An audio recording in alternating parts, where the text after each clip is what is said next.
très heureux de nous retrouver encore ce matin pour louer, glorifier, adorer notre Dieu. Je vous propose sans plus tarder que nous prenions ce chant qui dit « Les bontés du Seigneur n'ont pas de fin ». C'est vrai, cette bonté se renouvelle chaque matin. Chantons et louons notre Dieu ce matin. Amen.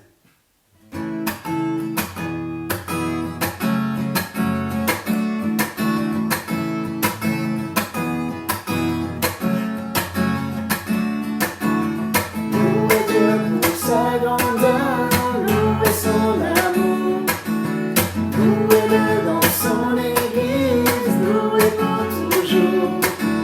Célébrez sa présence, répandue dans nos cœurs, dansez dans sa puissance, et lancez vos clameurs, car du lever du soleil jusqu'à son coucher, non les bontés du Seigneur ne sont pas épuisées, elles se renouvellent chaque matin. Les bontés du Seigneur n'ont pas de fin. Amen. Louez Dieu dans son saint lieu, louez dans les cieux, louez sa fidélité, louez à jamais, chantez sa bienveillance, sa magnificence, entrez dans ses parvis avec reconnaissance, car du lever du soleil jusqu'à son coucher, non les bontés du Seigneur ne sont pas épuisées, elles se renouvellent chaque matin. Les bontés du Seigneur n'ont pas de fin, car du lever du soleil jusqu'à son coucher, non les bontés du Seigneur ne sont pas épuisées, elles se renouvellent chaque matin. Les bontés du Seigneur n'ont pas de fin. Les bontés du Seigneur, les bontés du Seigneur, les bontés du Seigneur n'ont pas de fin. Alléluia, les bontés du Seigneur n'ont pas de fin. Je t'invite à prendre ce chant également qui dit « C'est auprès de Dieu que je veux me tenir, que je veux grandir ». Seigneur, oui, nous voulons grandir dans ta présence.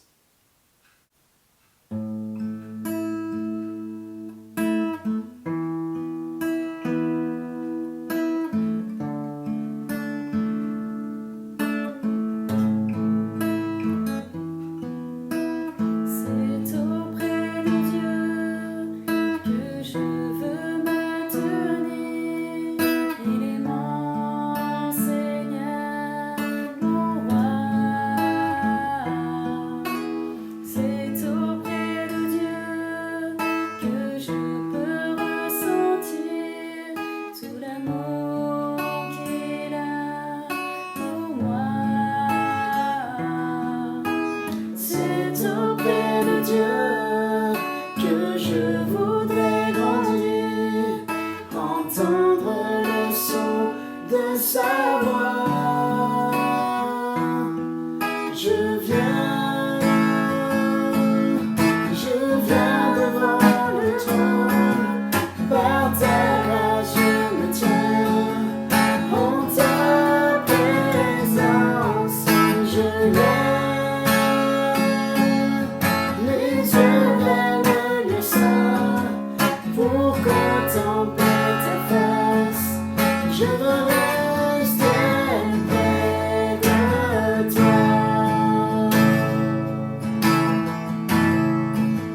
À notre Seigneur Jésus-Christ soit toute la gloire et nous l'adorons, nous l'aimons parce qu'il nous a aimés le premier.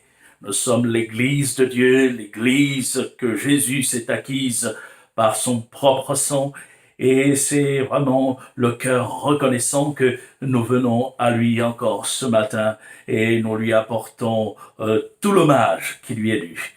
À Jésus soit la gloire. Nous poursuivons ce culte en lisant ensemble la parole de Dieu et je voudrais continuer sur le thème de la sanctification. Et comme nous l'avions abordé il y a 15 jours, nous voulons voir aujourd'hui un autre moyen que Dieu utilise pour sanctifier son Église. Nous aurons une série sur quelques dimanches en lien avec cette réalité. Il y a 15 jours, nous parlions du sang de Jésus, du sacrifice de Jésus. C'était le premier moyen évoqué. Et nous disions que Dieu a accepté des sacrifices d'animaux pendant un certain temps pour permettre aux hommes de s'approcher de lui. L'homme pécheur, souillé par la marque du péché, ne peut pas s'approcher librement de Dieu et du Dieu qui est saint. Et il a fallu un moyen offert pour expier les péchés des hommes, ôter le péché. Et pendant un temps, un animal était sacrifié ou des animaux étaient sacrifiés. Et il permettait aux hommes de s'approcher de Dieu. Et nous avons vu également que le sacrifice des animaux, le sang des animaux ne pouvait pas régler définitivement le problème du péché. La vie d'un animal n'est pas comparable à celle d'un être humain. Aussi, le sacrifice d'animaux se trouvait-il bien limité, bien imparfait. Il fallait un homme, mais un homme innocent, pour pouvoir régler définitivement le problème du péché de l'humanité tout entière. Mais un tel homme ne pouvait pas exister sur la terre. Un homme innocent, un homme parfait ne pouvait pas exister sur la terre. Alors Dieu est descendu du ciel. Dieu est venu en homme, en la personne de Jésus-Christ, et Jésus a offert son corps en sacrifice. Il a pris sur lui le péché de l'humanité tout entière. Depuis le premier homme, tout ce que les hommes ont commis comme péché, Jésus a pris les fautes de l'humanité tout entière et sur lui, et il a ainsi résolu définitivement la question du péché, permettant aux hommes de s'approcher de Dieu. Le sang de Christ qui a coulé a répondu du sang, permettez-moi de l'exprimer ainsi, des hommes, c'est-à-dire que le sang de Jésus a été là un gage de délivrance permettant aux hommes de passer de l'égarement éternel de l'enfer au ciel et aussi d'une séparation éternelle d'avec Dieu à une communion réelle avec le Seigneur. Et donc nous affectionnons l'œuvre de Christ accomplie pour nous et car elle nous permet de nous approcher librement de notre Seigneur. Le sang de Christ, le sacrifice de Christ nous sanctifie. Aujourd'hui, je considère un autre moyen de sanctification. Lisons ensemble dans l'Épître aux Éphésiens, chapitre 5, nous lirons à partir du verset 25, l'apôtre Paul donne un enseignement et ici il va parler des hommes en tant qu'époux, mari, leur devoir. Et ce qui est intéressant dans ces conseils que Paul donne, c'est que nous trouvons aussi des éléments qui se rapportent à notre rapport à la parole de Dieu.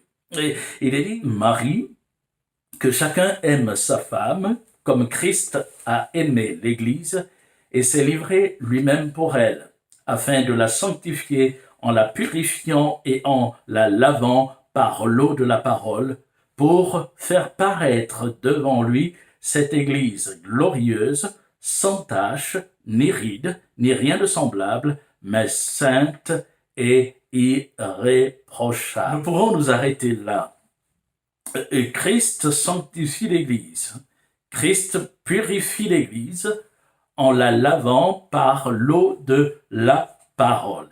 Et le deuxième moyen donc que Dieu utilise pour sanctifier l'Église que nous retenons est la parole de Dieu. Et la parole qui est ici appliquée, identifiée, assimilée à de l'eau.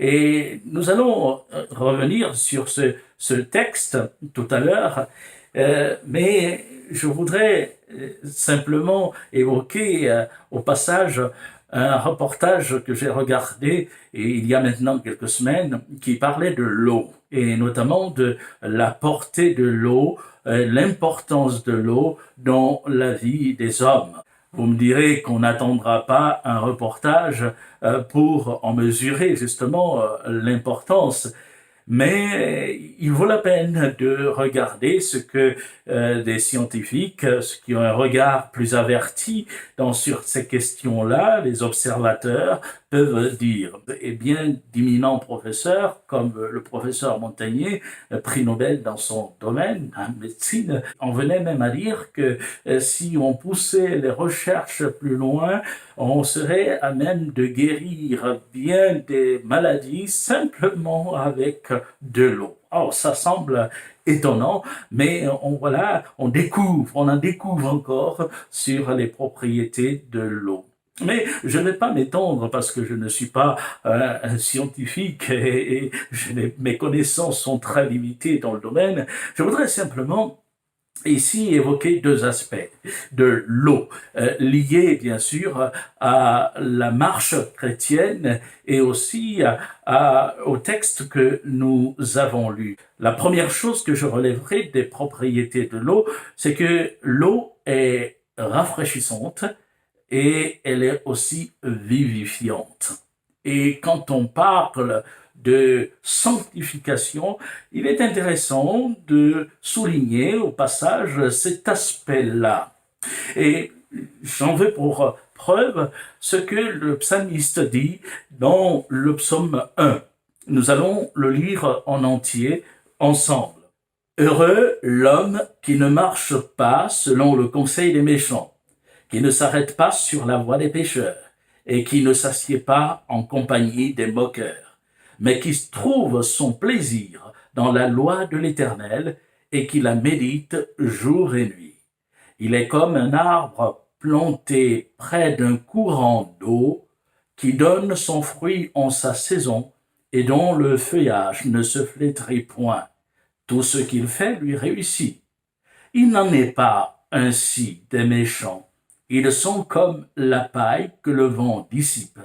C'est pourquoi les méchants ne résistent pas au jour du jugement, ni les pécheurs dans l'assemblée des justes.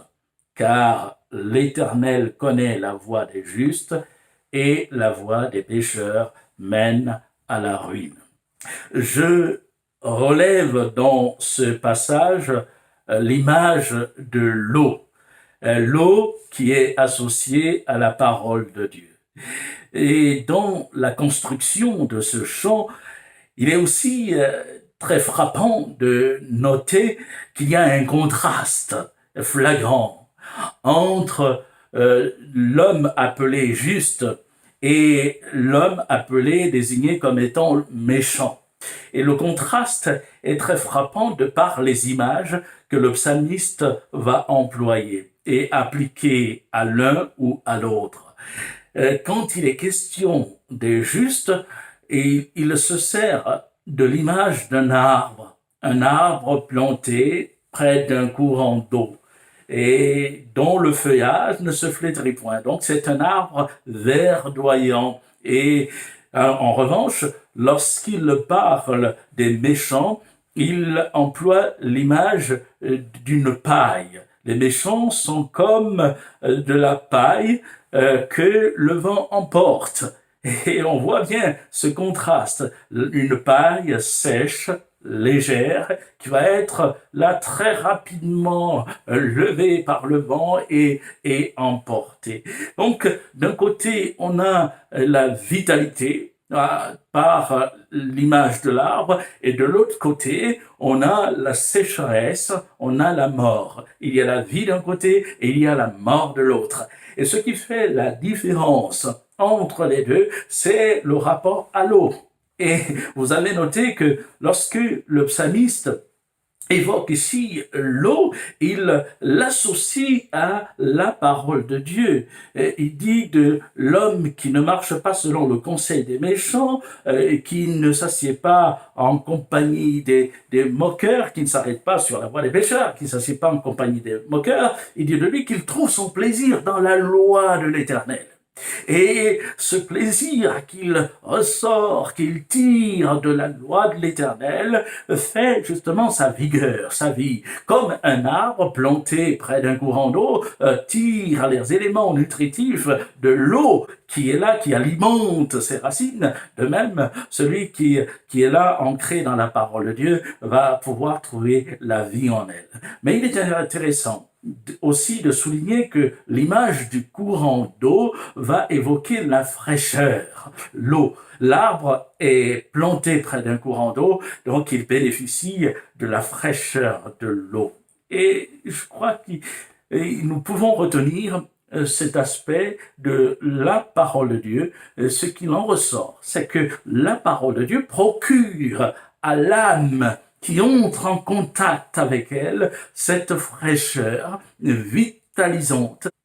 L'eau, donc, est pleine de vie, de vitalité, et elle transmet ce renouvellement de vie à celui qui s'en sert. Et de même, la parole de Dieu vient transmettre la vie à l'âme qui entre en contact avec elle.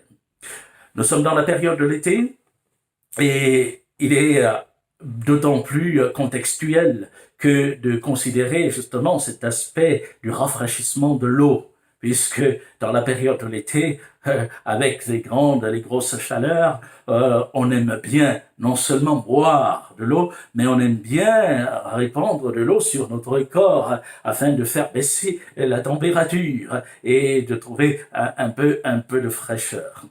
Les sportifs, en général, aiment bien, dans une phase de compétition, prendre de l'eau et la répandre sur leur corps. Et on voit bien qu'ils veulent là retrouver un peu plus d'énergie, de force, afin d'aller au front et de pouvoir mener à bien leur compétition. J'ai vécu personnellement dans une région montagneuse, la Savoie, où on pratique beaucoup de randonnées. Et une chose frappante, c'est que les randonneurs, lorsqu'on va en montagne, fournissent de grands efforts, de gros efforts. Et quand on arrivait, puisque je fais quelques randonnées, bien que n'étant pas spécialiste, on arrivait au bord d'un cours d'eau, un ruisseau, une cascade. On aimait bien prendre de l'eau et la répandre sur notre tête parce que l'eau fraîche qui descendait des cascades ou des ruisseaux faisait du bien au corps. Oui, ce que je veux retenir de cette image, c'est que lorsque le contexte devient difficile, lorsque le climat est peut-être rude, l'ambiance et dans notre marche chrétienne, quand l'épreuve frappe comme un soleil qui s'abat sur nous pendant l'été, un soleil rude qui rend la marche bien difficile et qui éprouve le corps et l'être tout entier. Lorsque l'épreuve s'abat sur nous, nous voulons encore nous réfugier dans la parole de Dieu, trouver dans la parole de Dieu cette fraîcheur et cette vigueur qui nous permettra encore de renouveler notre ardeur envers le Seigneur, cette vigueur qui nous permettra de tenir bon et de nous attacher au Seigneur, non pas de nous décourager pour abandonner, mais d'avoir de l'ardeur pour nous renouveler notre consécration, notre abandon au Seigneur, notre sanctification, afin que nous puissions poursuivre la marche, et ce, en ayant les regards portés vers la personne du Seigneur. Que l'eau de la parole de Dieu, à l'image de ce que le psalmiste décrit dans le psaume 1, puisse être pour chacun de nous encore cette source de vie, de rafraîchissement et qui nous amène encore à nous attacher fortement à la personne du Seigneur, à la personne du Sauveur. La deuxième chose que je voudrais relever en m'appuyant sur l'image de l'eau, et là je reviens sur le texte d'introduction, Éphésiens chapitre 5, à partir du verset 25, est la portée purificatrice même de l'eau. L'eau purifie. Et nous le savons au quotidien, puisque chaque jour, nous prenons notre douche, nous prenons notre bain, et c'est là une réalité. Après une journée éprouvante, une journée d'activité où on a fourni des efforts, où aussi on a connu bien des situations qui nous ont amenés à éprouver une gêne corporelle, on est bien heureux de pouvoir prendre une douche qui élimine toute la grâce, permettez-moi l'expression, qui peut s'attacher à notre peau. L'eau purifie.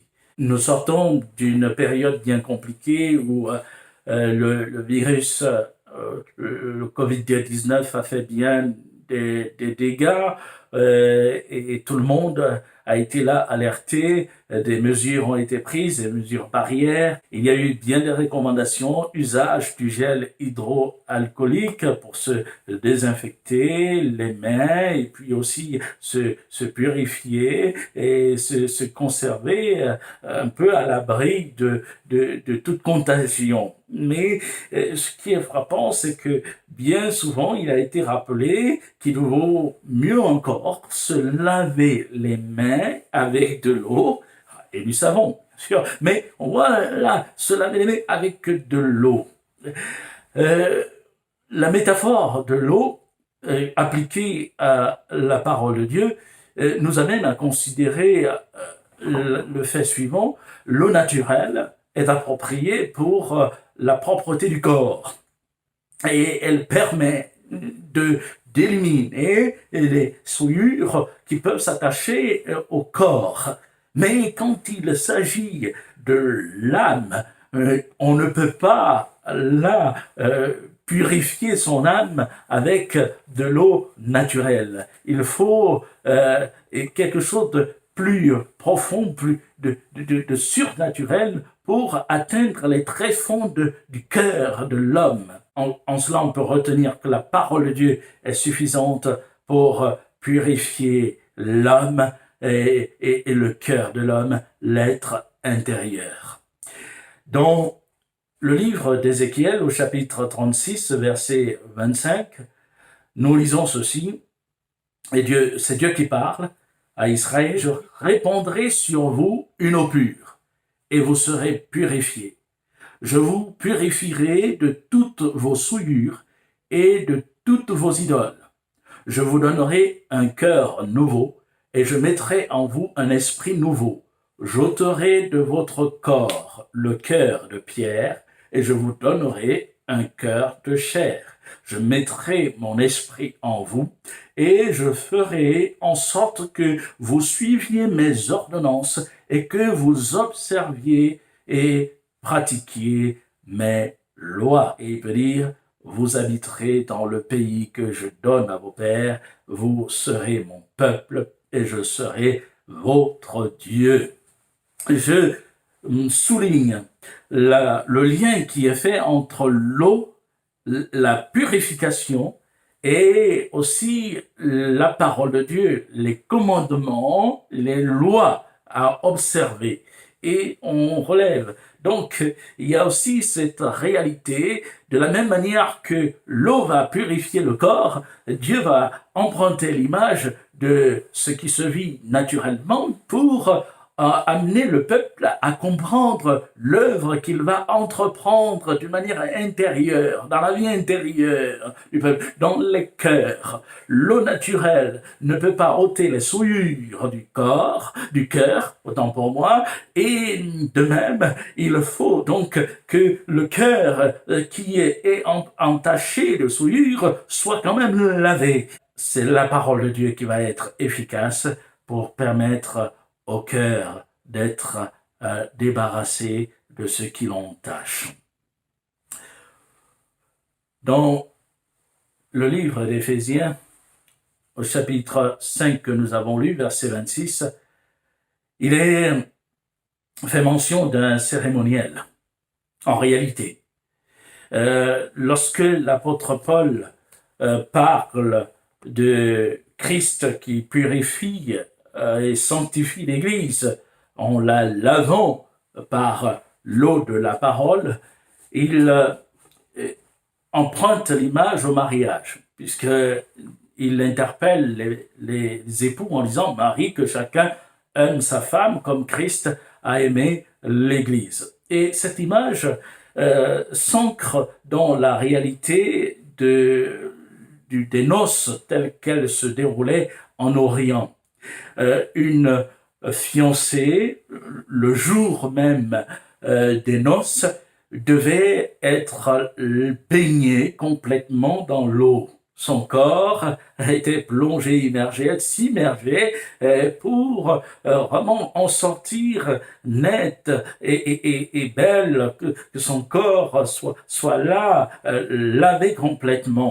Et donc, il y avait ce rituel. C'était en quelque sorte un rituel où la fiancée, le jour des noces, se baignait dans l'eau. Et ensuite, elle se parait. Elle était revêtue de bracelets, elle était revêtue de bijoux, elle avait là des pendentifs aux oreilles, des colliers et même des anneaux au nez. Et ensuite, elle se revêtait d'étoffes, de lin, de soie. Il fallait qu'elle se présente la belle devant l'époux. Et c'est un peu cette image que l'apôtre Paul va reprendre lorsqu'il l'applique à l'Église. Et quand il parle de la sanctification de l'Église, de même qu'une fiancée, le jour des noces, devait être plongée dans l'eau et ensuite se parer afin d'être présentée dans une beauté réelle face à l'époux. De même, l'Église se trouve dans cette phase de préparation où elle attend le jour des noces et elle se prépare par l'eau de la parole de Dieu. Et la parole appliquée à l'être intérieur permet à chaque membre de l'Église d'être là, débarrassé de ce qui peut entacher, ce qui peut obstruer notre marche avec le Seigneur. Et ainsi, quand l'époux reviendra, nous présenter chacun là dans une beauté intérieure, une beauté spirituelle, parce que l'œuvre de la parole de Christ se sera accomplie dans les vies, dans les cœurs. Et je voudrais retenir cette image pour nous encourager. La parole de Dieu est cet élément qui sanctifie et qui nous sanctifie dans notre marche quotidienne. Dans la dernière image que je viens de souligner, celle des noces et notamment du bain, on dira du bain nuptial, il y a là comme un enseignement très profond et que nous pouvons retenir en l'appliquant à notre vie chrétienne, à notre marche chrétienne. J'ai souligné tout à l'heure que c'était le jour même des noces qu'une épouse, une fiancée, devait être plongée dans l'eau. Et donc, elle devait être présentée. Le temps de préparation arrivait à son terme, et ensuite, c'était le grand jour. Alors, ceci pour nous amener à conforter notre rapport à la parole de Dieu. Et je retiens de cela que l'Église de Christ est dans cette phase où la préparation arrive à son terme. En un mot, le rapport à la parole de Dieu qui purifie notre âme, qui nous sanctifie intérieurement, doit nous amener à considérer que chaque jour que nous vivons est comme le grand jour des noces. Aujourd'hui, pour moi, c'est ce jour des noces, parce que l'époux arrive. Bien sûr, personne ne sait ni le jour, ni l'heure où le Seigneur reviendra, mais le Seigneur nous a dit, tenez-vous prêts. Il nous a exhortés à nous tenir prêts. Dans cette attente du grand rendez-vous, du grand départ, il dit, tenez-vous prêts. Et pour se tenir prêt, en fait, on doit s'inscrire chaque jour dans la réalité de l'enlèvement, dans la réalité du jour des noces. Ce grand rendez-vous arrive. Et comme une fiancée le jour J pouvait rentrer dans l'eau, s'immerger et se préparer pour aller dans les heures qui suivaient à la rencontre de l'époux, de même, nous, chaque jour, nous voulons être là, immergés dans la parole de Dieu et permettre à cette parole d'entreprendre ses effets dans notre cœur, de nous purifier, nous laver et nous tenir prêts, et afin que nous paraissions sans tache, ni ride, ni rien de semblable devant l'époux qui va bientôt revenir. Oui, la parole de Dieu purifie, elle lave, elle sanctifie. Et il est intéressant de noter qu'au quotidien, nous pouvons l'appliquer à notre vie, nous pouvons l'appliquer à notre cœur. Il y a dans l'Épître aux Hébreux ce texte au chapitre 12, le verset 15, où l'auteur va dire « Veillez à ce que personne ne se prive de la grâce de Dieu, à ce qu'aucune racine d'amertume poussant des rejetons ne produise du trouble et que plusieurs n'en soient infectés, à ce qu'il n'y ait ni débauché, ni profane, comme Ésaü, qui pour un mets vendit son droit d'aînesse. Vous savez que plus tard, voulant obtenir la bénédiction, il fut rejeté, quoiqu'il l'ait sollicité avec larmes, car il ne put amener son père à changer de sentiment. » Ce texte m'a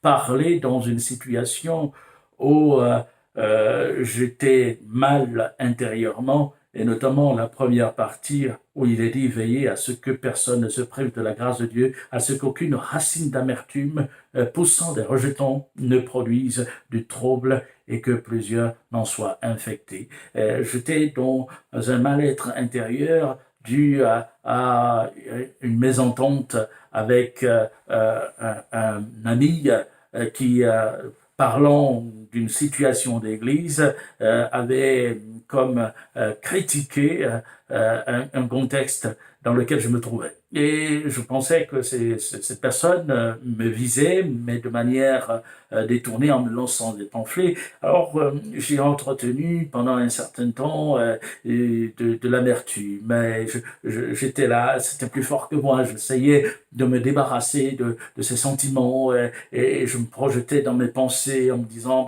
je n'aurais plus de lien avec lui. Et je sentais au-delà de moi-même que ce fait commençait à me ronger. Et dans mon rapport à Dieu, cela aussi commençait à créer un problème spirituel. Et je luttais. Et au bout d'un moment, la parole, ce verset est revenu en moi, retentit en moi. Et j'ai décidé de faire le pas et de prendre contact avec ce frère, lui demandant des explications sur ce qu'il avait souligné dans ses propos. Et puis là, à mon grand étonnement, je découvrais que, en fait, le frère ne parlait pas du tout de la situation d'église qui me concernait, qui nous concernait dans notre assemblée. Et je me suis retrouvé là comme ébahi, réalisant que finalement, il y avait des sentiments qui commençaient à prendre place en moi, excusez-moi l'expression, empoisonner ma relation avec Dieu auquel je n'avais pas veillé et qui m'éloignait insidieusement et progressivement du Seigneur, alors qu'il aurait fallu simplement tout de suite voir avec le frère, résoudre le problème s'il y en avait un, et ainsi continuer sa marche librement. Alors, la parole de Dieu interpelle. Dans l'état où je me trouvais, ce verset a résonné dans mon cœur. Et il a mis en évidence ce qui commençait à se produire comme un processus, donc une racine d'amertume qui commençait à naître en moi, et cela m'a amené vite à considérer l'état dans lequel je me trouvais réellement, et aussi à régler toutes choses devant Dieu. oui, la parole de Dieu est efficace, elle nous interpelle. C'est l'eau qui purifie notre cœur. Et nous voulons bénir le Seigneur pour cette parole de vie. Nous voulons bénir le Seigneur pour le fait que nous pouvons nous plonger en elle et elle peut avoir son effet dans notre cœur et dans notre âme. Que le nom du Seigneur soit glorifié. Nous le louons, nous, Église du Seigneur, et nous considérons que l'époux revient bientôt. Nous considérons que pour nous préparer, il nous a laissé sa parole et sa parole nous rappelle que nous sommes l'épouse qui doit rentrer dans les noces et ainsi nous serons avec le Seigneur et le glorifier constamment. Que Dieu nous bénisse. Bonne fin de culte et adorons encore le Seigneur de tout notre cœur. Amen.